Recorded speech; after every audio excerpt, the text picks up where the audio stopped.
Buenos días, hermanos, a los que no he podido saludar en esta mañana, esperando de que el Señor también le haya traído con gozo, con alegría de aprender y de conocerle más. Así que vamos a ir a la palabra del Señor. Como saben bien, hemos estado estudiando hace bastante tiempo la segunda carta a los Tesalonicenses y todavía nos queda por seguir viendo un tema interesante que nos habla, por supuesto, acerca de los últimos tiempos o cuando algo que, por supuesto, se va a ocurrir en el futuro. Y por lo tanto, tenemos que también seguir aprendiendo respecto a este punto para que también no caigamos en engaños, ¿ya? Porque muchos van a ser engañados a, con esta enseñanza y hoy en día ya están siendo engañados aquellas personas. Entonces, mis hermanos, acompáñenme por favor a la segunda carta a los Tesalonicenses, capítulo 2, y en esta oportunidad vamos a ver de los versos 7 al 9. ¿Ya?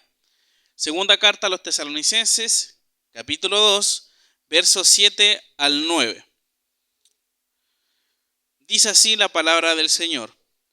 Porque ya está en acción el misterio de la inequidad, solo que hay quien al presente lo detiene, hasta que él a su vez sea quitado de en medio. Y entonces se manifestará aquel inicuo a quien el Señor matará con el espíritu de su boca y destruirá con el resplandor de su venida. Inicuo cuyo advenimiento es por obra de Satanás con gran poder y señales y prodigios mentirosos. Vamos a tener un momento de oración, hermanos.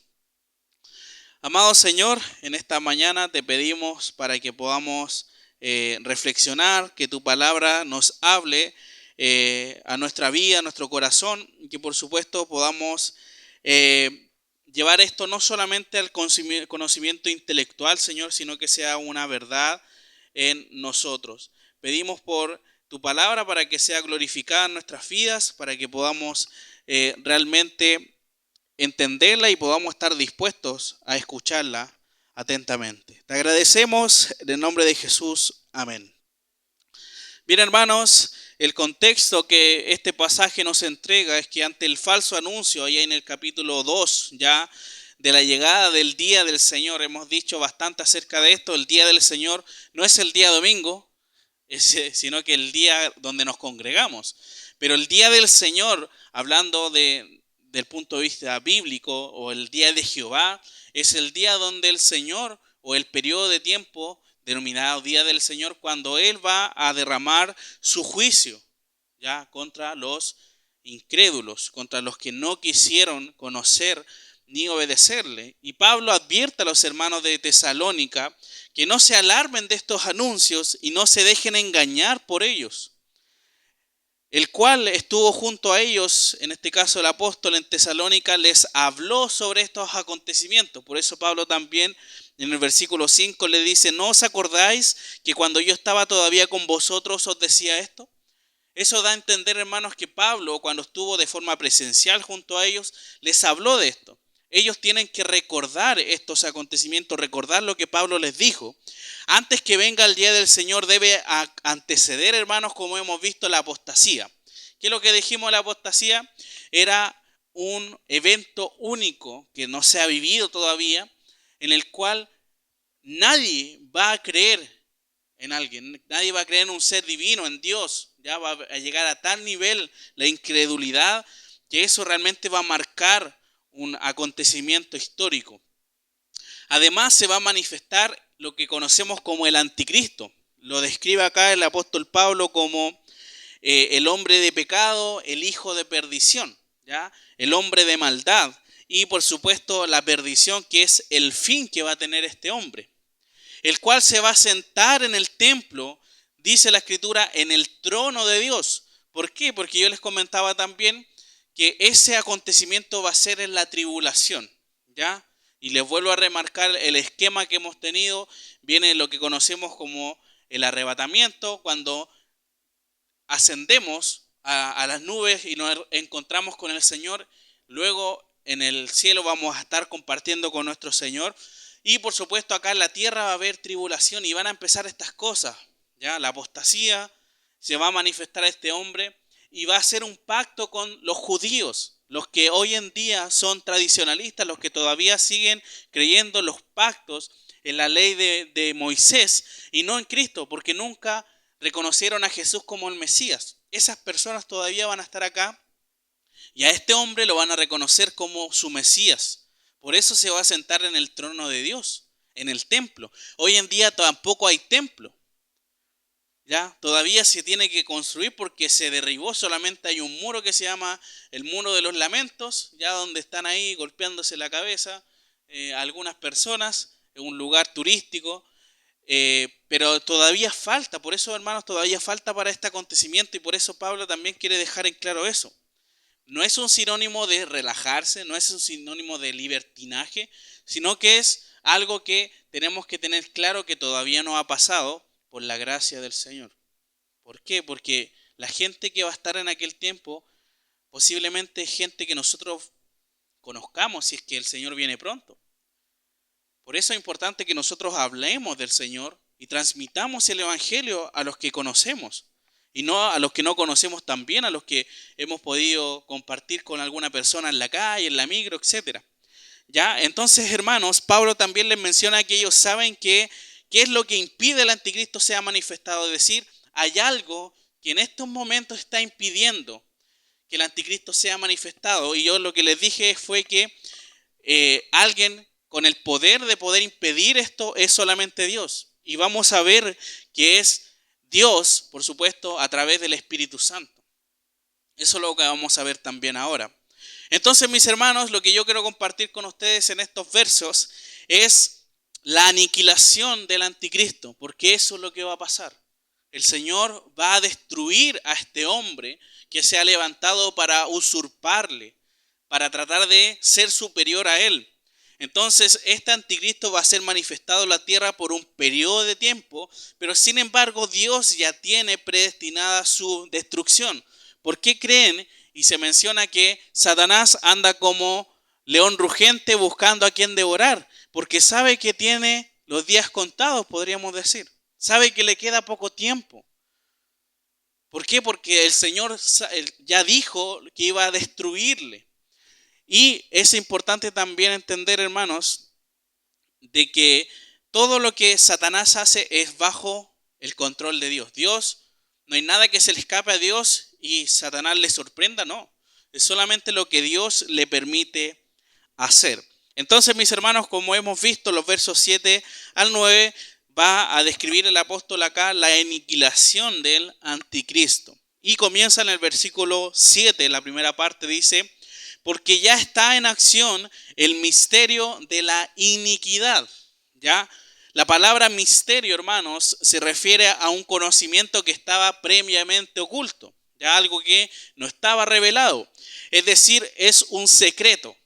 El apóstol Pablo escribe varias veces acerca de un misterio. Tengo un misterio, dice también ahí en Colosenses.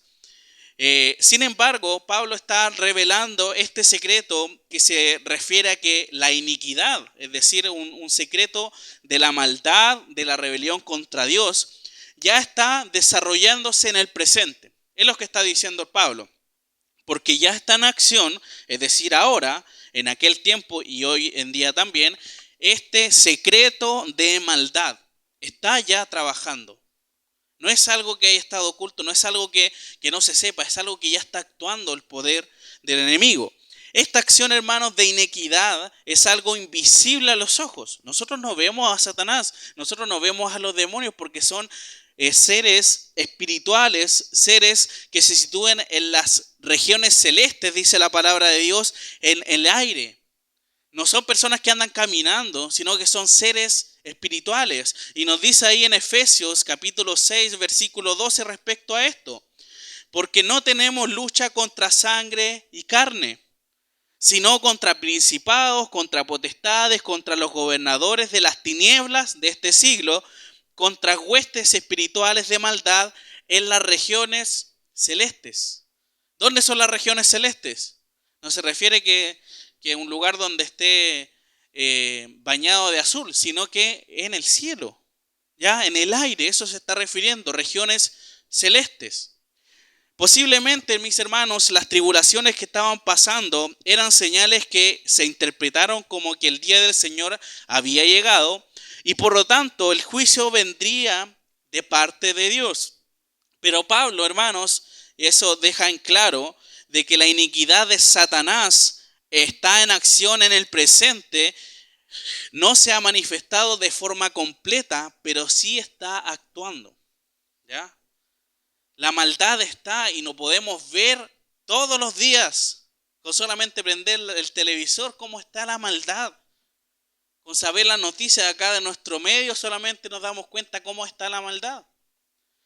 Entonces Satanás está ejecutando, está hoy en día presente y está por supuesto atacando a los creyentes. Los que no son hijos de Dios, ¿qué dice la Escritura? Son hijos del diablo, Satanás. Es así. Entonces vemos que Satanás utiliza a estas personas para atacar a la iglesia. Entonces, vemos que ya está en acción este misterio, este secreto de maldad. Y sigue diciendo el pasaje, solo que hay quien al presente lo detiene. Es decir, está operando, pero no completamente. ¿Por qué? Porque hay algo que lo está deteniendo. Muchas hipótesis, hermanos, hay en saber quién es el que retiene la manifestación del anticristo. Imaginémonos en el momento de los tesalonicenses en aquel tiempo, ¿ya? Estamos en el primer siglo, donde se regía, por supuesto, por un emperador. Entonces muchos dan algunas opciones respecto a qué cosas era lo que detenía al anticristo. Y algunos sugieren al emperador. Y uno se preguntará, ¿y por qué el emperador tendrá fuerza, tendrá poder contra las cosas que no ve? Si usted se da cuenta, recuérdese, ¿quién era el único señor en aquel tiempo? ¿Quién podía ser? Solamente el emperador. Y acá está manifestándose que se va a levantar alguien que se va a sentar en el templo de Dios, una persona que va a ser superior a todos. Entonces, ¿ustedes creen que el emperador iba a permitir algo así? Por eso algunos dicen una hipótesis solamente que posiblemente puede ser él, ya que iba a impedir a alguien que pueda gobernar, pero sin embargo no es aquella persona. Otros mencionan también el gobierno y las leyes, otros hablan de la iglesia ya en aquel tiempo, aunque no cabe duda, hermanos, que los creyentes son comparados con la sal, es decir, que se evita la corrupción. Eso es lo que dice la Escritura, somos la luz y la sal de este mundo. La luz actúa eliminando la oscuridad. Sin embargo, hermanos, podemos decir concretamente de quién tiene el poder de hacer esto es Dios. Y eso se lo dije yo el domingo anterior. Él es el único que puede detener, porque Él tiene el control de Satanás. Y por lo tanto, el Espíritu Santo es el que, por supuesto, actúa en aquel tiempo. El Espíritu Santo no es un ser inferior a Dios, inferior a Cristo. Son la misma persona. ¿Ya? Son parte y comparten lo mismo. Son igual de importantes. Por lo tanto, las personas que creen en Cristo genuinamente tienen el Espíritu Santo en su vida. ¿A quién tienen entonces? A Jesús. A Dios en su vida. No es un ser pequeño, no es algo que uno diga, no, yo tengo una parte de Dios solamente. No, tiene a Dios en su vida. Entonces, hermanos, es claro que el Espíritu Santo está en la iglesia, en los creyentes. Y por lo tanto, de esa forma actúa el Espíritu Santo. Samuel Pérez Millo, que siempre lo cito, que es un exégeta que habla, por supuesto, respecto a esto, y dice, para mantener a Satanás refrenado de modo que no se pueda ejercer su propósito, siendo este un espíritu, no puede ser menos que el espíritu infinito el que puede hacer esa operación. Es decir, nuestra lucha, como sabemos, no es contra carne ni sangre. Por lo tanto, hay algo que debe ser superior en espíritu a él, quien puede sujetar las fuerzas de maldad y especialmente al jefe de ellos. ¿Quién es? Satanás. Solo puede ser una persona divina, ya que ha de ser más poderoso que el diablo. Entonces, ¿qué es lo que es? Todo lo guía, lo apunta a Dios, al Espíritu Santo que mora en el creyente. El Espíritu Santo, hermanos, es eterno. Por lo tanto, la iniquidad estaba siendo frenada en los tiempos de Pablo y también hoy en día sigue siendo frenada, porque si hubiese sido una persona, ya hubiese fallecido, porque una persona no vive más de, ¿cuánto? en aquel tiempo ya 80, 90 años, 100 a lo más. Entonces, no pudo haber sido una persona, sino que debe ser algo más grande, que es, por supuesto, Dios. Por eso podemos concluir de que quien frena en la manifestación es el Espíritu Santo, ¿ya? Y lo vamos a entender por qué yo le digo que es el Espíritu Santo un poquito más adelante. Y sigue diciendo, hasta que Él a su vez se ha quitado, sigue diciendo el pasaje. Aquí esta palabra, hermanos, es interesante en darse cuenta de que se está refiriendo a la gente, es decir, hasta que Él dice, ¿ya? Se ha quitado, como le planteé yo, el Espíritu Santo.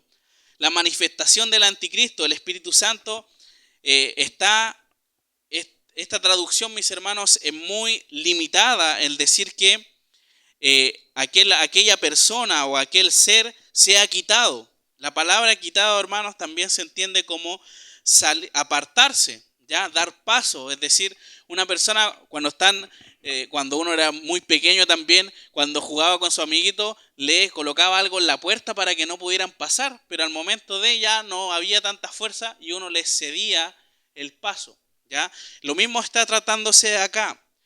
El Espíritu Santo no desaparece porque muchos piensan aquí, se ha quitado, uno se imagina el tiro, se ha eliminado, se ha sacado de algún lugar, pero acá se está refiriendo, hermanos, a esta frase, a que salga o se aparte de en medio. ¿Y cómo se va a apartar del medio el Espíritu Santo?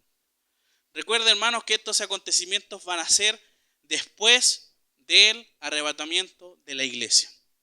Y el Espíritu Santo, si decimos que están los creyentes, el Espíritu Santo obviamente va a estar en la tierra, porque en ese tiempo también se va a hablar del Evangelio a las personas que no conocieron, pero todo el Espíritu, podríamos decir, de Dios va a estar con Dios. Por lo tanto, Satanás va a tener el pase libre, podríamos decir, para que se manifieste.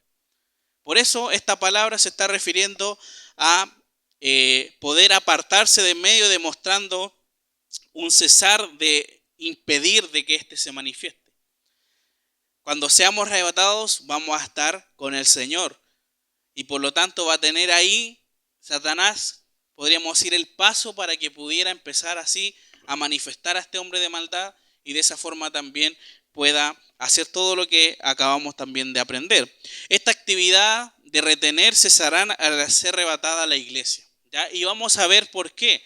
Porque el Espíritu Santo, por supuesto, está en el creyente. Se dice que Él es morada del creyente. Ahí en 1 Corintios 6, 19 dice, ¿o ignoráis que vuestro cuerpo es templo del Espíritu Santo, el cual está en vosotros, el cual tenéis de Dios y que no sois vuestro?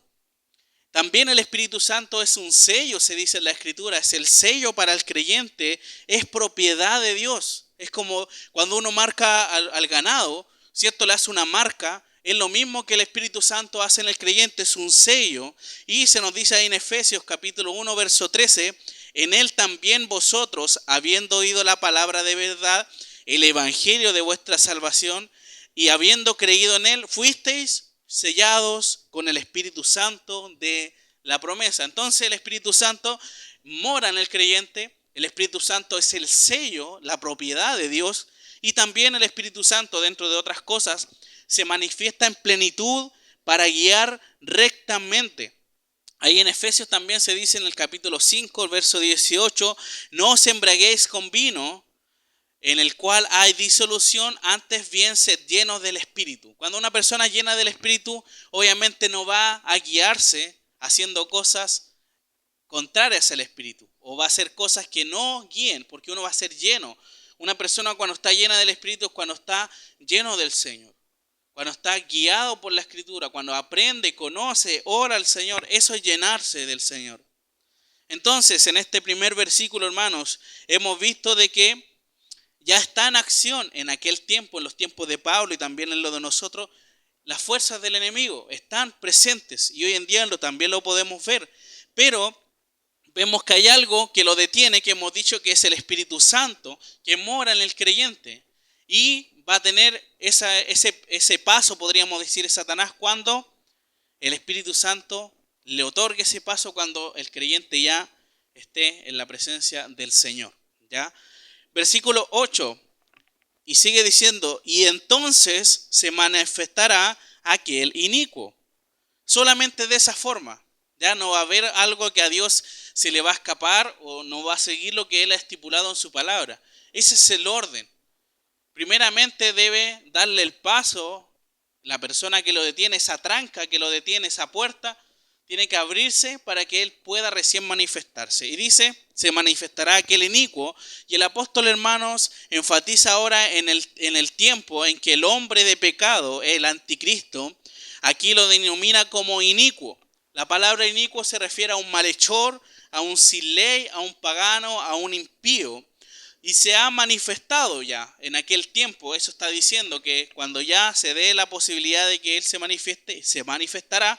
O sea, estamos pasando a otro nivel ya. Primeramente se había hablado acerca de que el día del Señor todavía no llegaba. Entonces Dios está dando algunos detalles de cuándo llega aquel momento. ¿Ya? Ahora que el anticristo va a ser manifestado, dice, su maldad no va a durar mucho tiempo. Uno piensa, dice, aquí se va a derramar, desatar. No, le va a durar poco el tiempo porque el Señor lo va a destruir. Y sigue diciendo el texto, a quien el Señor matará con el espíritu de su boca. Nosotros vemos a través también de las profecías de Daniel acerca de las semanas, de las 70 semanas, y se menciona que dentro de esos escritos, tampoco quiero extenderme en este punto, pero la idea es que ellos marcan un quiebre en la mitad y se hace un cálculo de 7 años que dura la tribulación, y en la mitad de esos 7 años, a los 3 años y medio podríamos decir, se rompe ese pacto que va a tener el anticristo con los judíos en aquel tiempo. Y es ahí donde se va a desatar, es ahí donde él realmente va a demostrar quién es, porque al principio él se va a mostrar como la persona piadosa, por eso lo van a reconocer como el Mesías. A quien el Señor dice matará con el espíritu de su boca, por eso no va a estar tanto tiempo él haciendo lo que quiere, sino que va a llegar el Señor. Y una forma de representar el juicio de Dios, hermanos, que le va a dar en aquel tiempo, es que solamente con el espíritu, dice, de su boca. La palabra espíritu, hermanos, es un soplo, ¿ya? Un soplo de Dios, y va a matar a este hombre que se ha levantado para querer ser superior a Dios, ¿ya? Si nosotros podemos ver también el poder de Dios con solamente su boca. Dios, hermanos, en Génesis 1 creó todas las cosas con el poder de su boca. Y dijo Dios, dice, y dijo Dios esto y se hizo, y dijo Dios esto y se hizo. Acá está actuando de la misma manera, con el espíritu de su boca, con el soplo de su boca va a matar. Y ahí nos dice también en Isaías capítulo 11, verso 4, la parte B, dice, y herirá a la tierra con la vara de su boca, y con el espíritu de sus labios matará al impío. La acción, mis hermanos, de su boca es una demostración de su omnipotencia en el poder. Imagínense que él solamente con decirlo se crean las cosas. Eso es realmente un poder tremendo lo que tiene Dios. Por lo tanto, en la creación, todas las cosas, cuando se crearon todas las cosas en el principio, Dios solamente, como les decía, habló de las cosas que fueron creadas. Entonces vemos también que se menciona en el libro de Hebreos, en la primera parte, en el capítulo 1, verso 2, en estos postreros días nos ha hablado por el Hijo, a quien constituyó heredero de todo, y por quien asimismo hizo el universo. El Evangelio de Juan, capítulo 1, versículo 3, dice, todas las cosas por Él fueron hechas, y sin Él nada de lo que ha sido hecho fue hecho. Entonces claramente vemos que Cristo fue la persona que hizo la creación. Se lo menciona también en Colosenses. Entonces, hermanos, aquí estamos entendiendo de que el Señor va a ser aquella persona, Jesús, ¿ya? Jesús va a ser esa persona que va a destruir al anticristo, ¿ya? Entonces vemos que esta aniquilación, hermanos, será con el resplandor de su venida. ¿Y quién va a venir? Va a venir Cristo en su segunda venida. Por eso sigue diciendo, y destruirá con el resplandor de su venida, la última parte del verso 8. Y la palabra resplandor se refiere a una aparición gloriosa. La segunda venida de Cristo va a ser así. tenemos que entender, y algunos confunden el arrebatamiento con la segunda venida.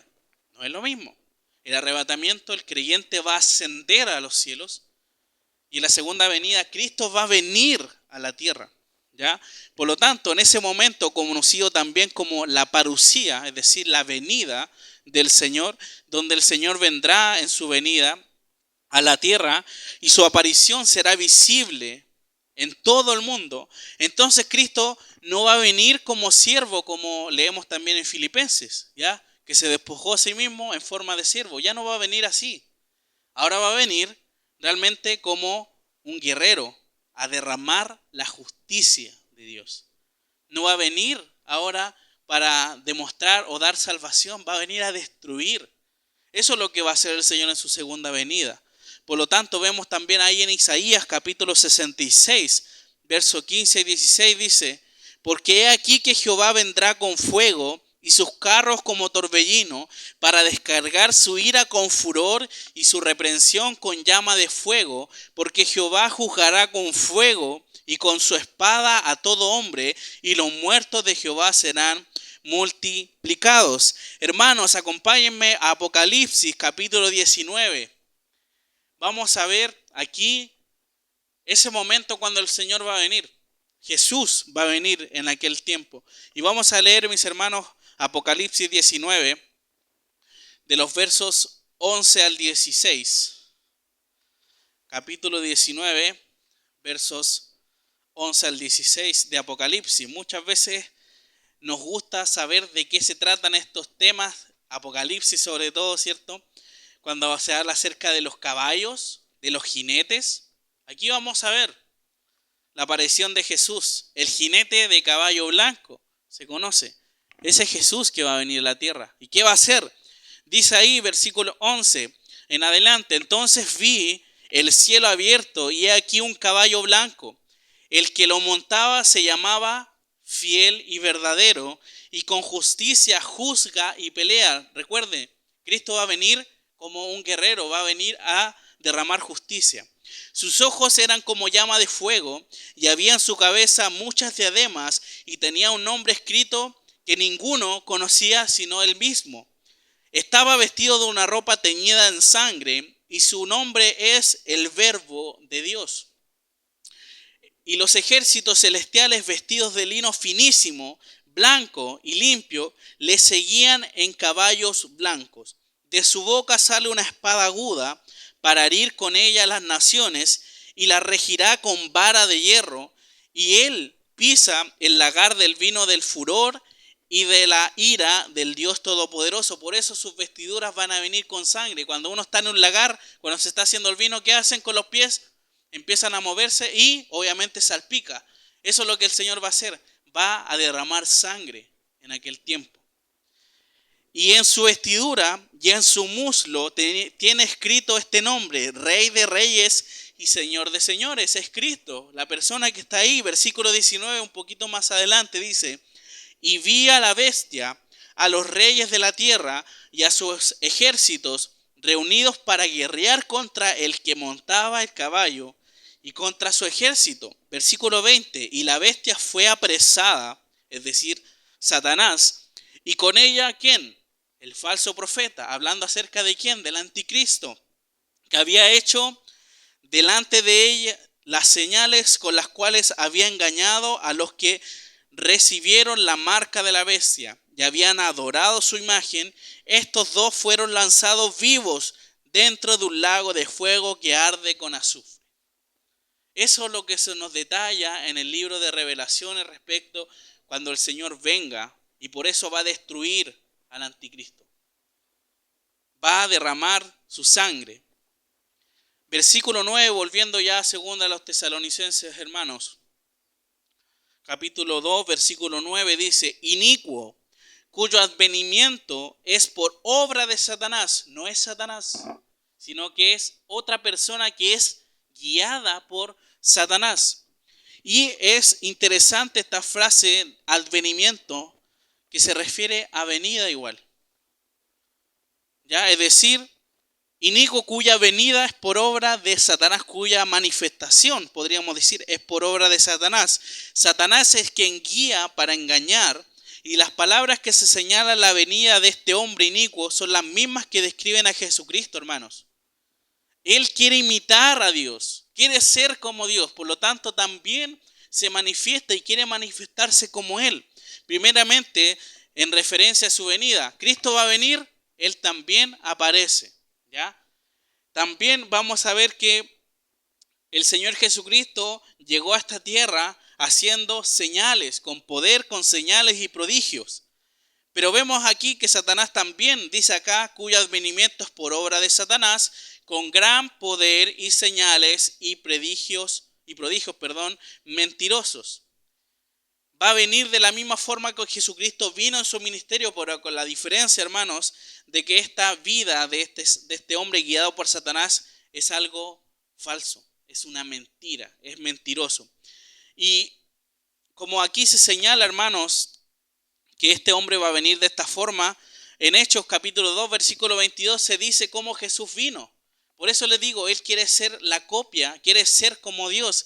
Y en Hechos 2:22 dice, varones israelitas, ahí se levanta Pedro diciendo, oíd estas palabras, Jesús Nazareno, varón aprobado por Dios, entre vosotros con las maravillas, prodigios y señales que Dios hizo entre vosotros por medio de Él, como vosotros mismos sabéis. Entonces este hombre de maldad, hermanos, tratará de imitar las señales de Jesús. ¿Por qué? Porque él necesita ganarse la confianza de la gente. Va a venir de la misma forma, por eso, hermanos, lo van a reconocer como el Mesías, a ese nivel. Tanto de su venida como de su revelación, con sus milagros, pero con el objetivo de engañar. Ese es el objetivo de él. Ser igual, pero engañar a la gente. Y en Mateo 24, verso 24, también se dice algo similar.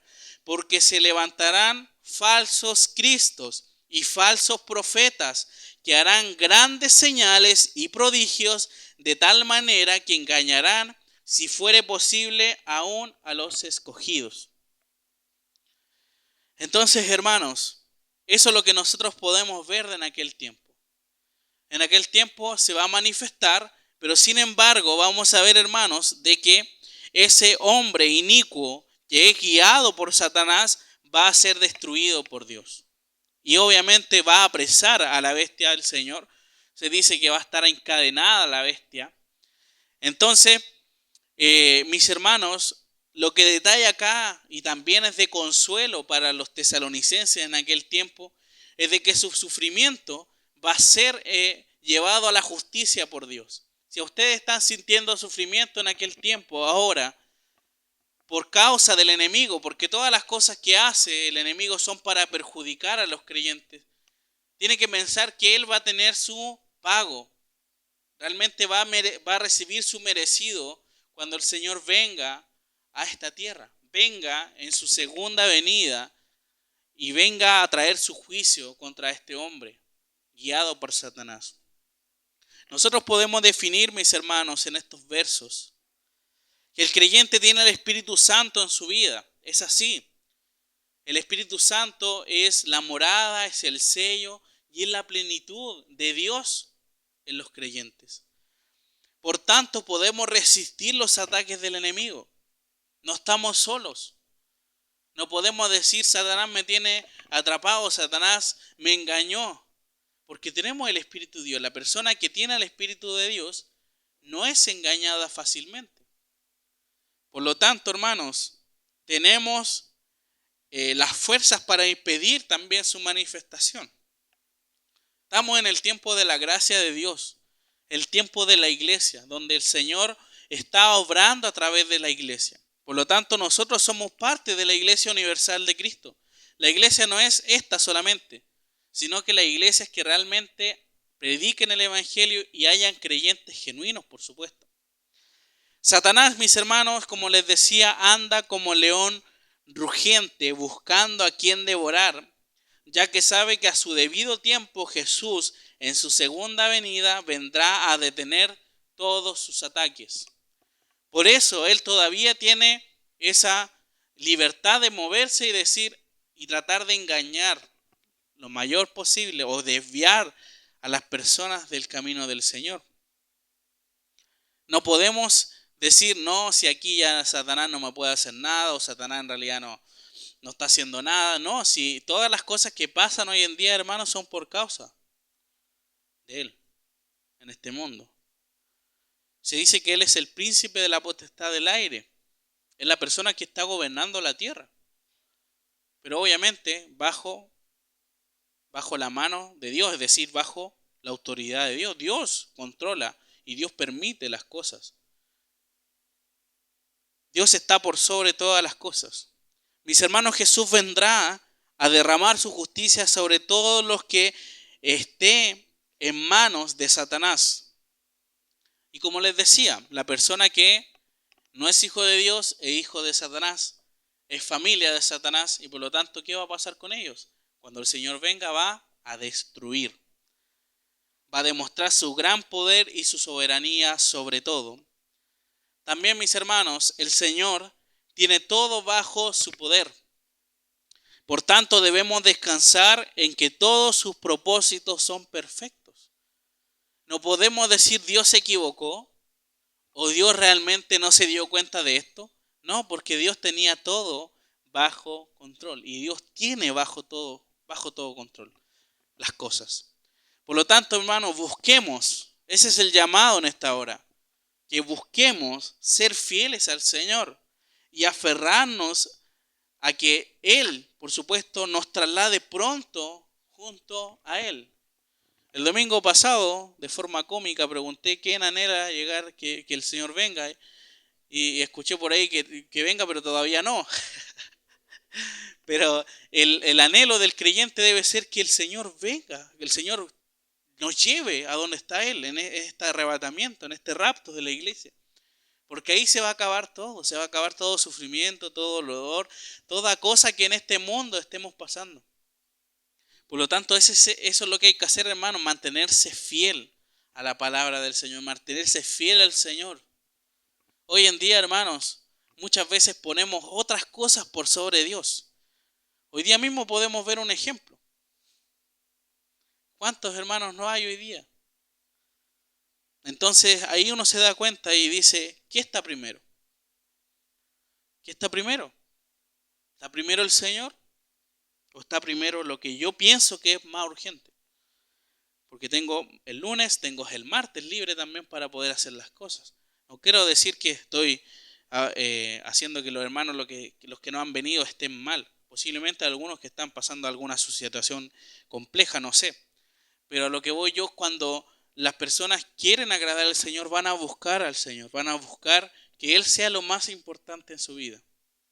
El poder leer su palabra, el poder apartar tiempo para orar, son cosas que nos mantienen, Dios es importante. Yo antes de salir de la casa tengo que orar. Cuando tengo que viajar voy a encomendarme al Señor porque Él es realmente lo importante para mi vida.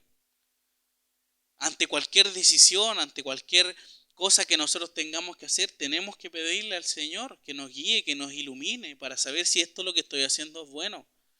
Eso nos mantiene y nos hace ver que dependemos de Dios. Si Dios lo permite es porque Dios realmente está guiando algo. Si Dios realmente está respondiendo respecto a esto, porque Él quiere que sea así. Pero como les digo, hermanos, esto es lo que nosotros hemos aprendido el día de hoy. Van a ser cosas que van a pasar más adelante. Pero es importante que nosotros entendamos que hoy es el día en que tenemos que aferrarnos al Señor. Y no sea solamente una frase cliché, algo así como que el pastor siempre nos dice lo mismo, sino que sea una realidad, hermanos. Realmente una realidad en nuestras vidas.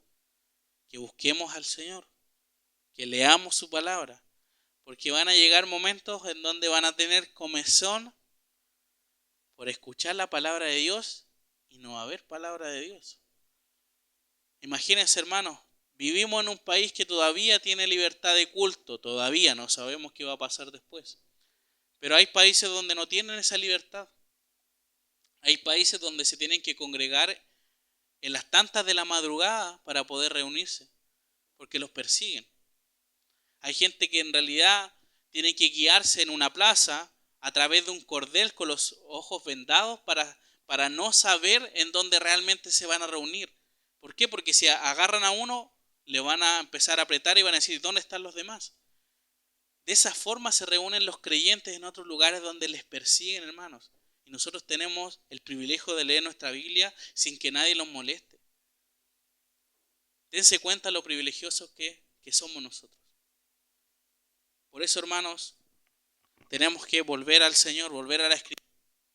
Se dice la frase de la Reforma.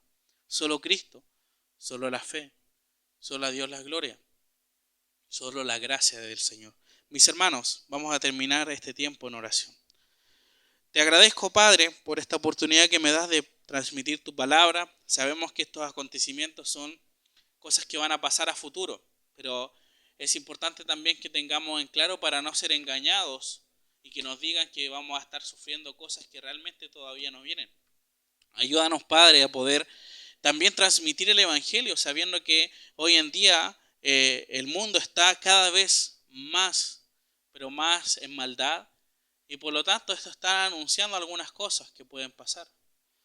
Te pedimos, Señor, que tú obres a través de tu Espíritu Santo que tenemos en nuestra vida, que podamos transmitir el Evangelio a los demás, a los que no te conocen, a nuestra familia, que sean prioridades en nuestras vidas, a nuestros amigos, a nuestros vecinos, Señor. Es una responsabilidad de como iglesia local de poder transmitir el Evangelio a los demás.